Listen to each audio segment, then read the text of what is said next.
questions in consumer brands boardrooms, I'm sure the founders here can resonate with is, how do we achieve sustainable growth, right? And the answer mostly lies in driving an effective customer engagement and retention effort, right? So there has to be a focus in building a loyal customer base, and personalizing your customer engagement is one way to achieve that, right? And the CACs that we see are a proof of that across the board, right? Which is why it is all the more important to focus on retention now than tomorrow, right?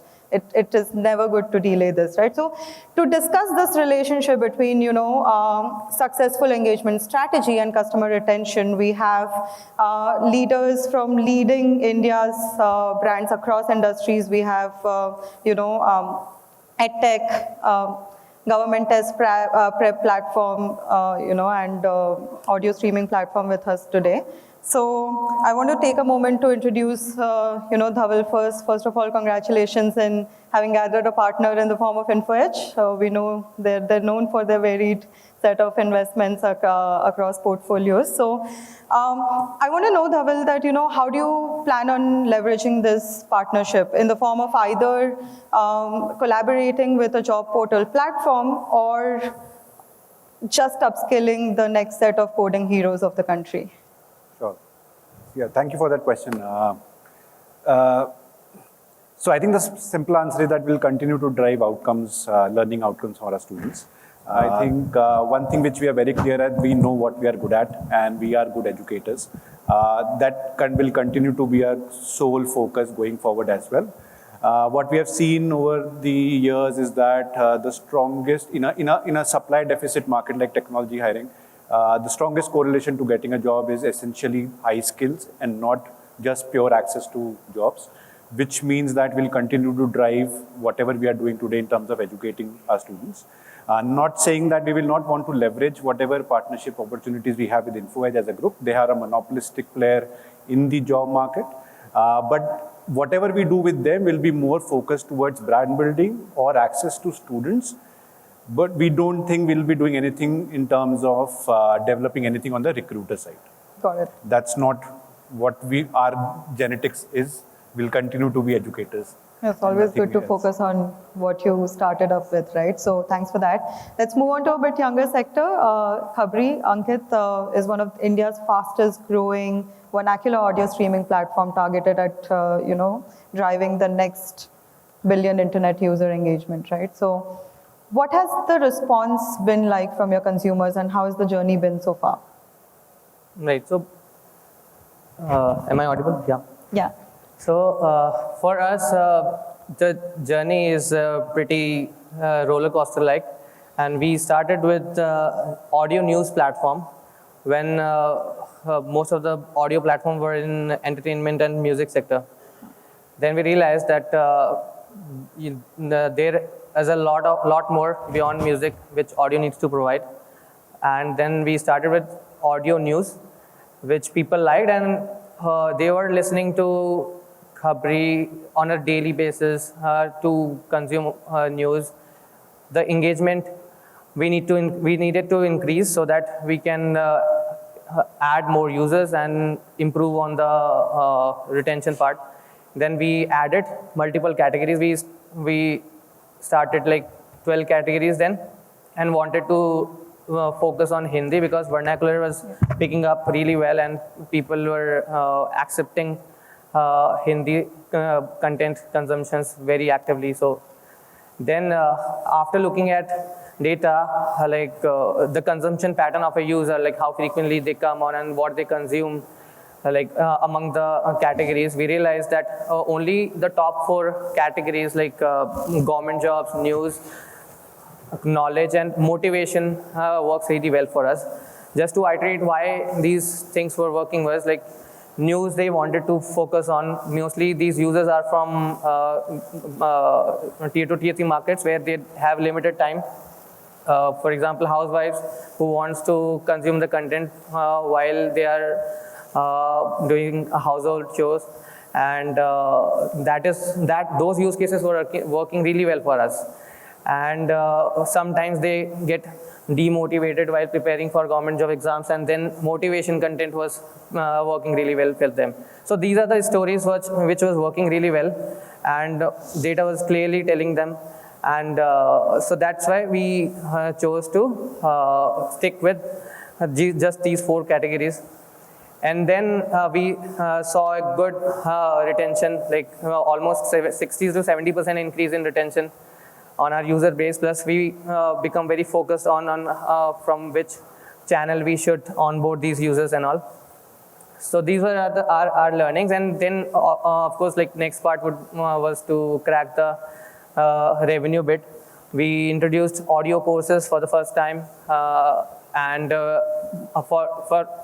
it is very important for people who are busy or like they can consume content when they are doing something else, and it worked really well for us.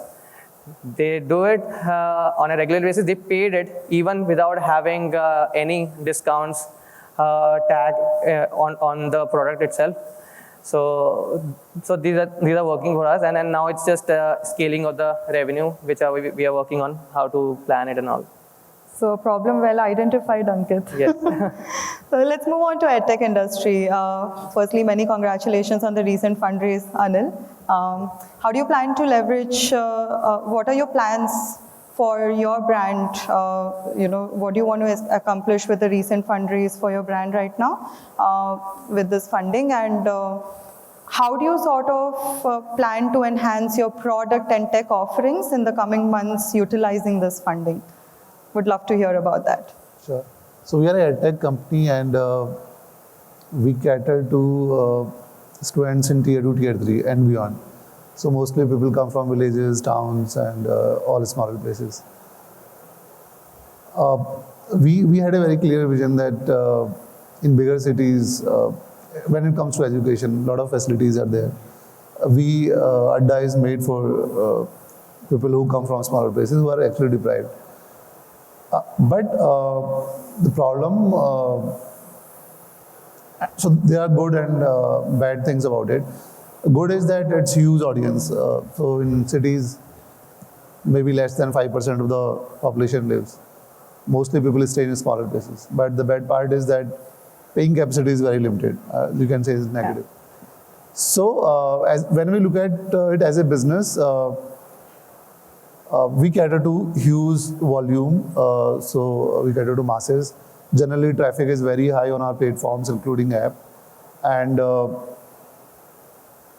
it's very important for us that we are able to channelize this traffic to in a right way, to right products, and even we are able to sell to this audience. Engagement and retention is like, it's probably one of the most important part in education, because education is like it's being consumed online. It's completely consumed online. Yeah. And as a company, we are a test prep company, so it's completely outcome focused. For any test prep company, results matter the most. If people come to us, and if we give selections, we give results, then next year people will come. Otherwise, they will not come. So retention or engagement is like make and break for us. If somebody comes to our platform and we are not able to engage the person, that means person is not going to learn on our platform. That means person is not going to be successful.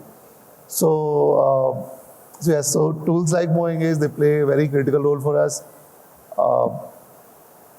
And of course, in our segment, one of the other peculiar thing is that we cater to multiple exams. So for example, government test prep. Within government test prep, there are around 400 to 500 exams. So, and this is the opportunity for us. So if we are able to engage our users, which also gives us opportunity to sell our product again and again. There are chances that people will buy your product again.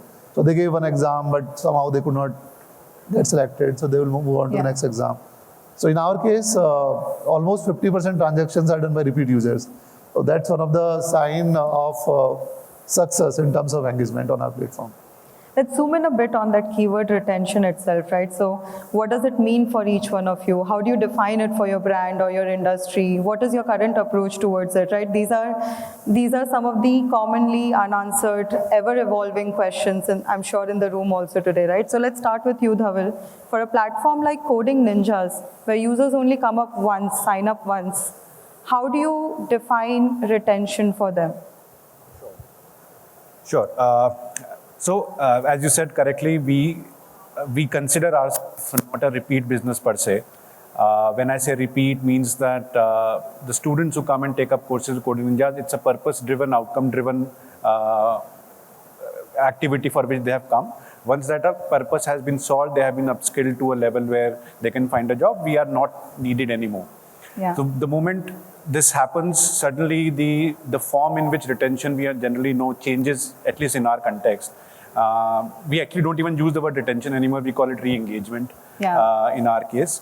And the form changes. So for us, particularly the largest volume of users who we need to re-engage actually is in pre-sale funnel. So it is people who are yet to decide if they want to purchase a course with us or not. In that funnel, the objective of re-engagement is brand building and trust building.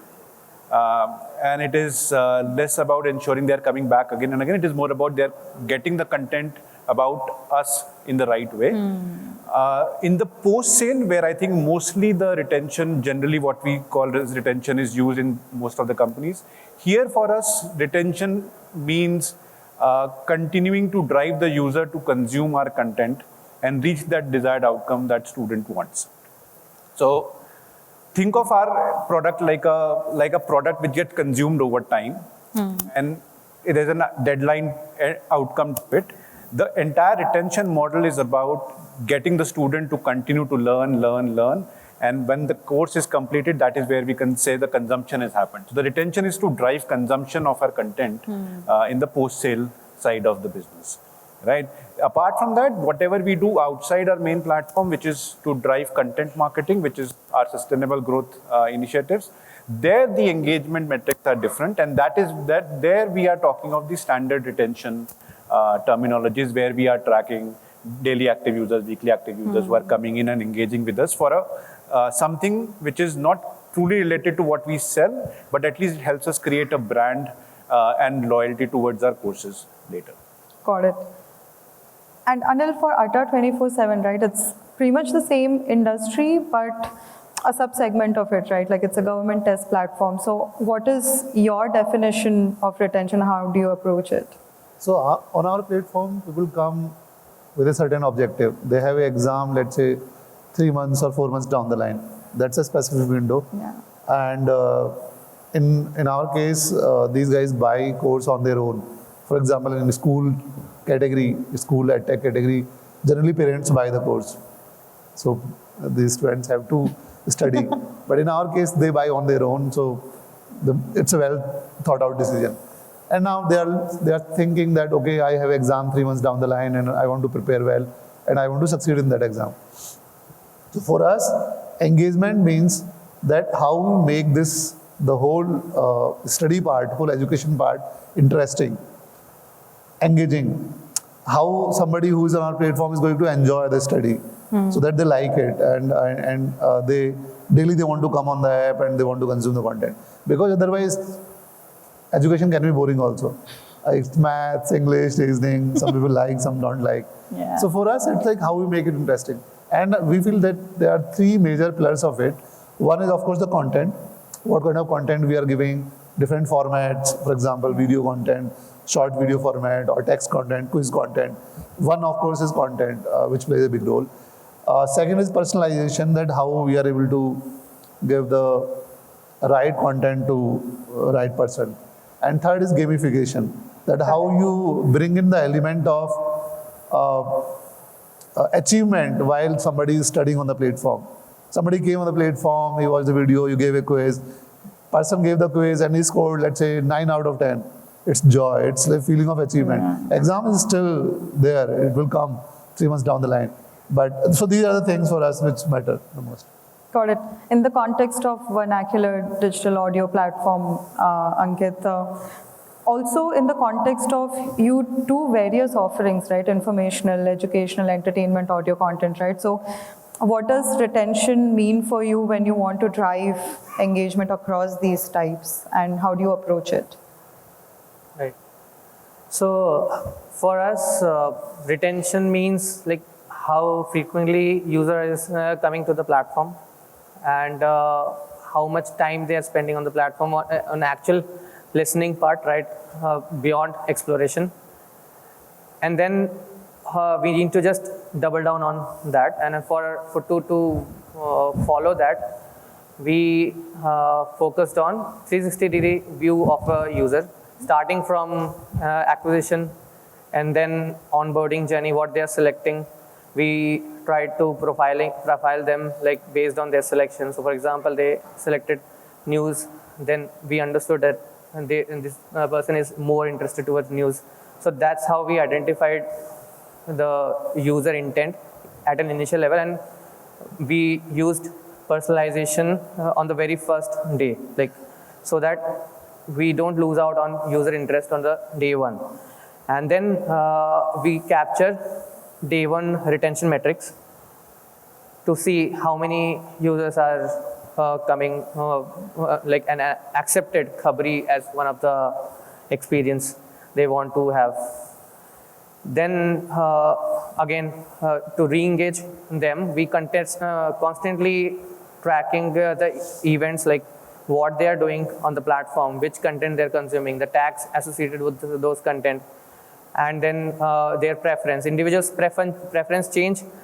Even when they came for news, they might start consuming motivation content. So this happens on a regular basis. So we keep giving them the content which they are actively consuming. This happens with using engaging tools like notification or WhatsApp messaging, or sometimes retargeting using Google Ads as well when people are not coming for a very long time and all that. So these tools we use very actively to engage user at an overall level, and we also look at churn prediction. Like if a user is not coming up for a very long time, we nudge them with the content which we know that will definitely work, tested content that with good like engaging title and the content they will definitely click, and then they will try to listen and understand what's it about.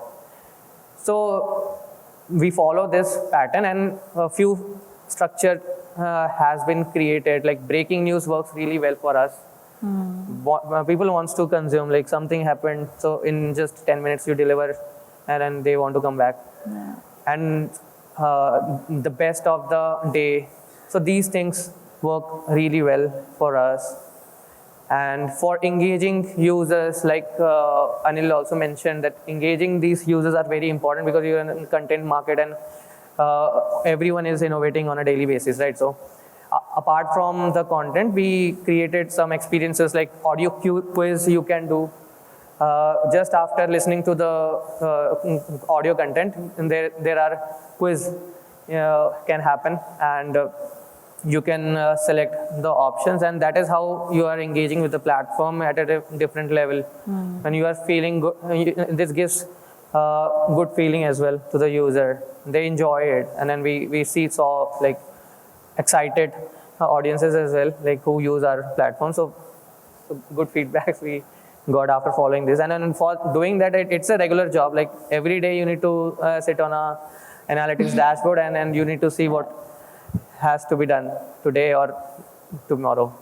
So in summary, it's about, driving exciting content plus personalizing the content to drive more relatability. So people are always coming back. And you actually touched upon a very interesting point, right? So retention is always coupled with problems of churn and dormancy, right? And you have to continuously explore what are your customers' next steps, gauge them, right? So while you touched upon some of these strategies that you use to sort of avoid people from going dormant, I think, Dhaval, in your view, right, like retention is not a standard definition for you, like you mentioned.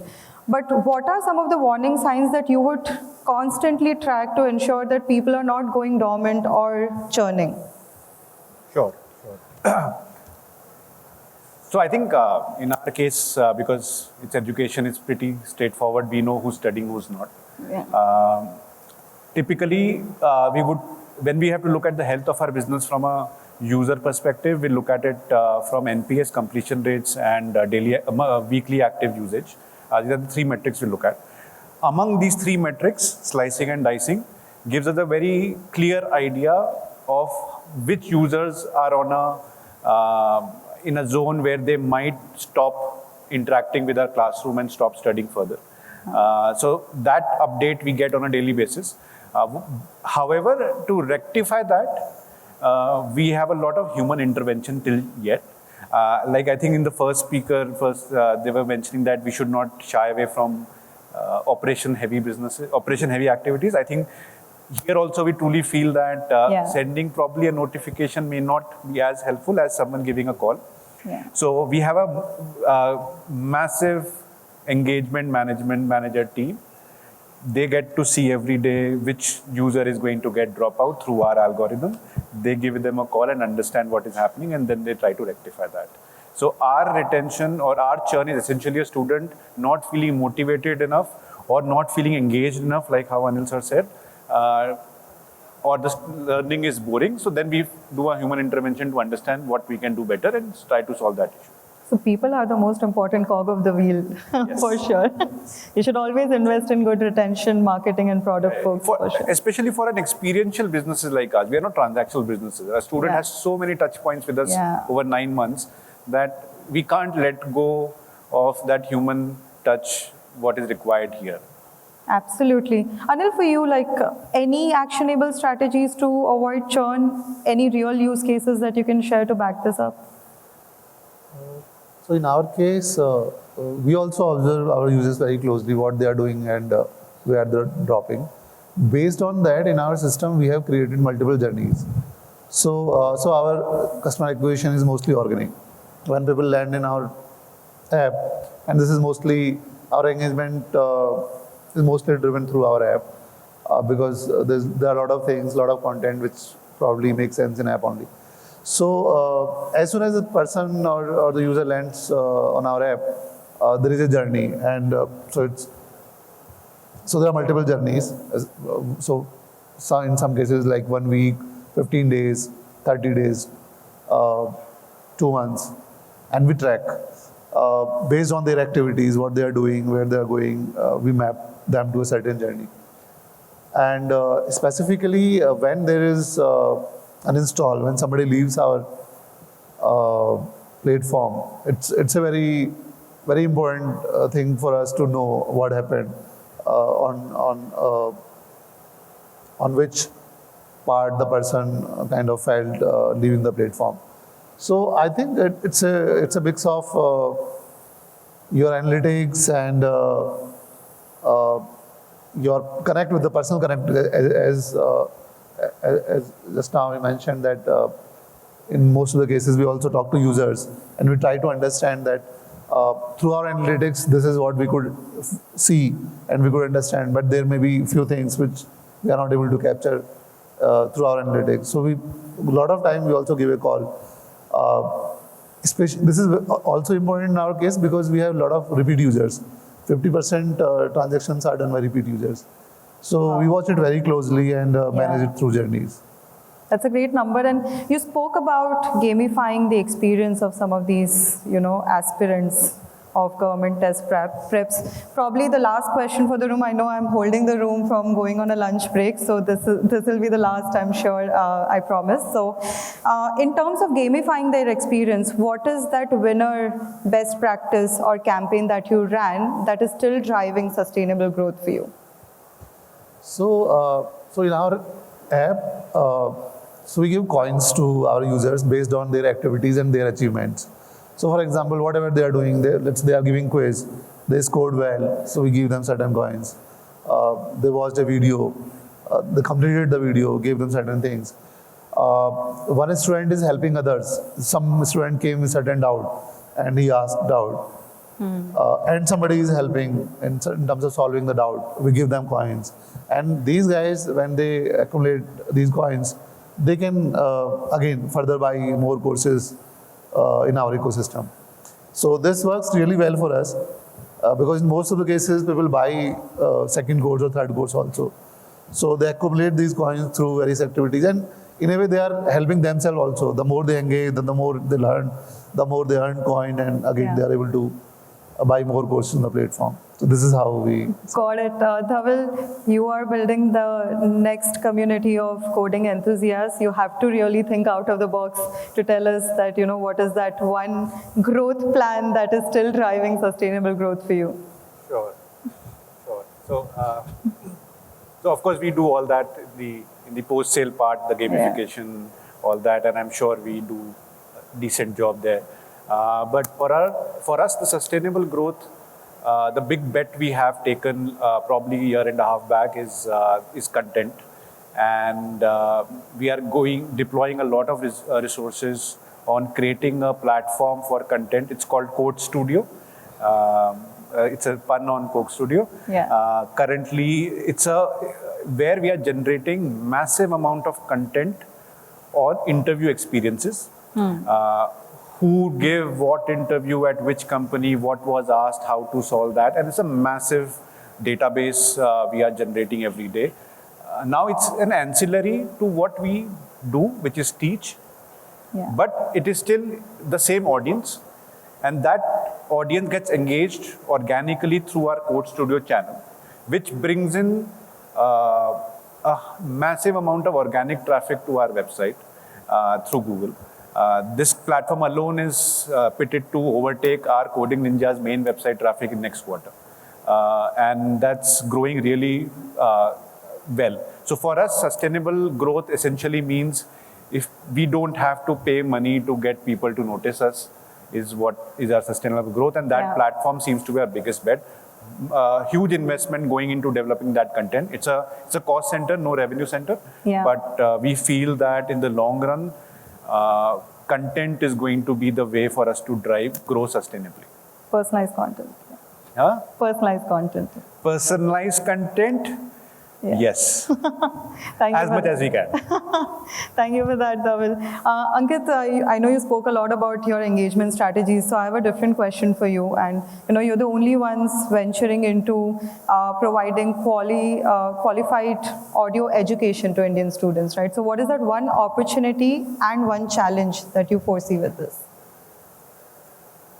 So I start with the challenges that we are facing right now. So we validated the revenue piece that people are comfortable to pay for a structured audio content.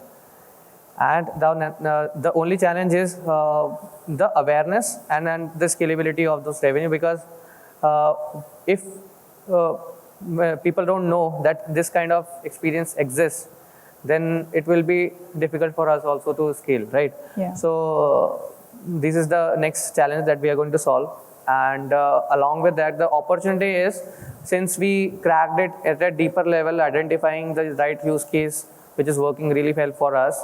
So once we crack it in Hindi, we can double down and keep adding languages very well. And then once it's done, then we will go global, because audio courses is not limited to just catering to like government job users. But it's like it has a lot more to offer, and anyways it's going to come in the market in near future for sure. So there's a lot of opportunities for investors also. There is a lot of opportunities. Well, thank you. With this, it's a wrap. Thank you so much, Anil, Dhaval, Ankit, for very many valuable insights. I'm sure the room had a lot to learn from you. Thank you so much for your time.